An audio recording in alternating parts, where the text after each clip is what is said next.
Okay, let's talk about the small American pickup truck. For the longest time, it was pretty much a ghost, right? Gone. Now, it seems like it's making a comeback. But is it really back?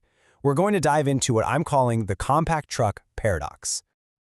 So you see these new trucks on the road, and everyone's calling them compact, but you have to ask yourself, are they actually small? Or is this whole thing just a bit of a marketing illusion?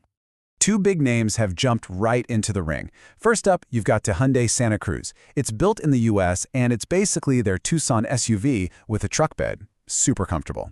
Then you've got the Ford Maverick. This thing has been a massive success, mostly because it's so affordable and feels more like a traditional, tough truck.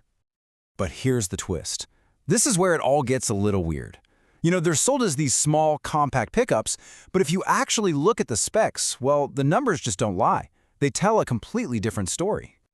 Let's just start with the Hyundai Santa Cruz. It's almost 196 inches long. I mean, think about that for a second. That's actually longer than a lot of the mid-size SUVs you see driving around. That's a big vehicle. And the Ford Maverick? Oh, it's even bigger. We're talking nearly 200 inches. So yeah, sure, they're smaller than a giant F-150, but let's be real. Calling them compact is a huge stretch. So what you have here is this weird paradox, right? There's this huge obvious hole in the market for a truly small truck, and that's where the internet's car lovers step in and start dreaming up what could be. And out of that online chatter, this incredible idea started to bubble up. But it wasn't coming from some big corporate design center. Nope, it came from the world of digital artists. There's this one digital artist, goes by the name The Oddle, and they saw this exact same gap we're talking about. So they created a concept, a rendering, that just blew up. Truck fans went nuts for it. So what they do? They took the Suzuki Jimny, that super cool, super tough, and genuinely tiny little off-roader that we can't even get here in the States, and they worked their magic. They turned it into the exact kind of small pickup so many people have been begging for. And the way they did it is just genius. You can see they took some cues from the Jeep Gladiator, seamlessly adding a truck bed to the Jimny's classic boxy look.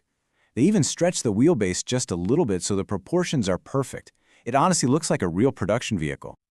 Now, this isn't just playing around in Photoshop. You see, there are these constant rumors floating around that Suzuki might be thinking about coming back to the US market.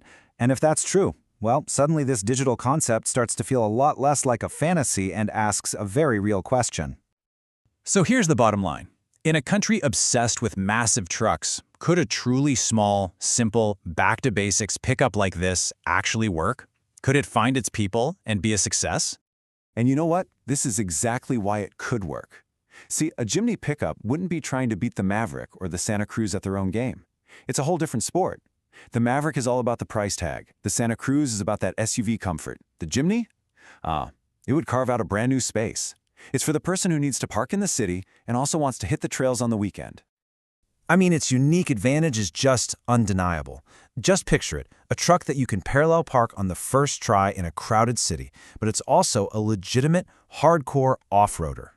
You get that incredible maneuverability, that practicality, but also a real sense of adventure. Nothing else out there offers that combo. So really, what this whole concept does is shine a spotlight on a hidden demand in the market, right? A demand for something different, something efficient and capable, but in a small footprint. And yeah, for now, it's just a concept, but it's proof positive that there's a dedicated group of people out there just waiting for a truck like this. Which leaves us with one big final question. Is this digital dream just a cool idea, or does it signal a real change in what Americans are looking for in a vehicle? In the land where the F-150 is king, are we finally ready to think small, or is bigger just always going to be better? The answer to that could shake up the entire truck